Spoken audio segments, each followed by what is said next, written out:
Hello mga kakoncha at welcome again to my YouTube channel, Facebook page. Nakita ko to sa Facebook ha. Medyo delikado itong panoorin. Huwag ninyong gagawin sa bahay. So ito, pinahawakan niya, linalaruan niya yung kanyang service firearm. Hindi ko alam kung anong klaseng branch ng government, ng law enforcement government siya. Hindi ko alam kung ito ay tawag dito sa Pilipinas. Yan, kung makikita natin, hinahawakan niya yung kanyang baril, kinakasal, linalaro-laro at tinititigan.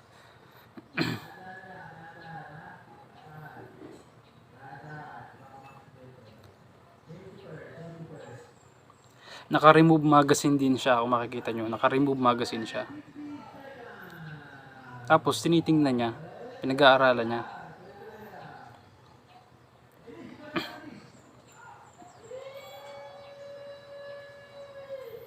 Isinafety niya, slide lock niya. Pag sa pistol kasi slide lock, pag yung long firearm ay open bolt. Yan, in-insert niya yung magazine. Yan, in-insert yung magazine. Kinasa sa ilalim ng lamesa. Then, remove niya yung magazine. Kinasa ulit.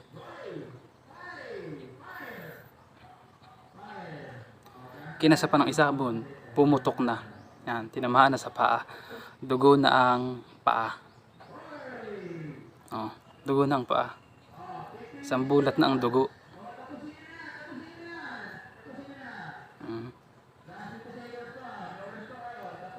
Yan, sambulat ng dugo.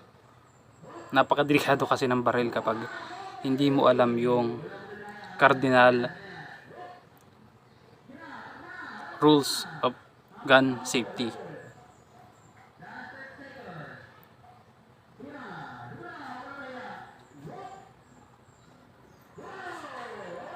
Yan, no? Tinamaan ngayon siya. Nabaril ngayon siya sa paa.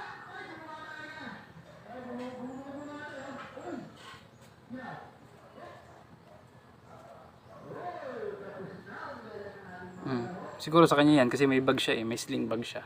Kanya talaga yan.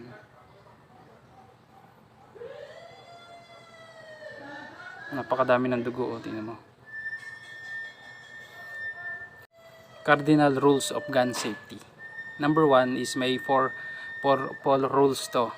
Consider every gun as loaded. Okay, kahit walang magazine yan, kapag nakakita ka ng baril, itong baril ko, yan. Ito. Kinuha ko lang ito doon sa bag ko and consider it loaded. Kahit hindi ko pa nakikita yung chamber, yung loob, hindi ko pa nakikita yung magazine, ibig sabihin, i-consider ko ito na loaded. Okay? Consider it always loaded. Pangalawa is never let the muzzle of the gun point at anything you do not intend to shoot. Ito yung short firearm ko, ito yung muzzle ng baril. Ibig sabihin, huwag mo itong itututok sa isang bagay na hindi mo intensyon na barilin or i-destroy. Okay?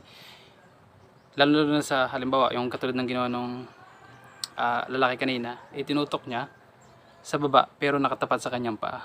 Mali po yun. Okay? Basta huwag mong itututok. Number 3 is keep your finger off the trigger and until you are ready to fire. Pag hawak po ng baril, nakaganto po lagi.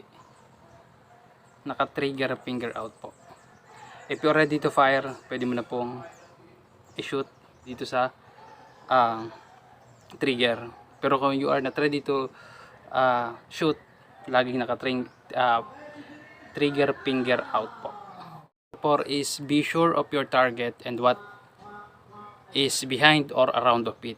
Kapag itinutok mo na si baril, dapat aware ka kung ano yung nasa sa likuran niya at yung nasa paligid niya na pwede mong tamaan. Yun po ay brief explanation lang dun sa napanood natin. Pero may mas malalim pa. Hindi po ka expert, pero may mas malalim pa dyan. Yun po ay basic safety lang.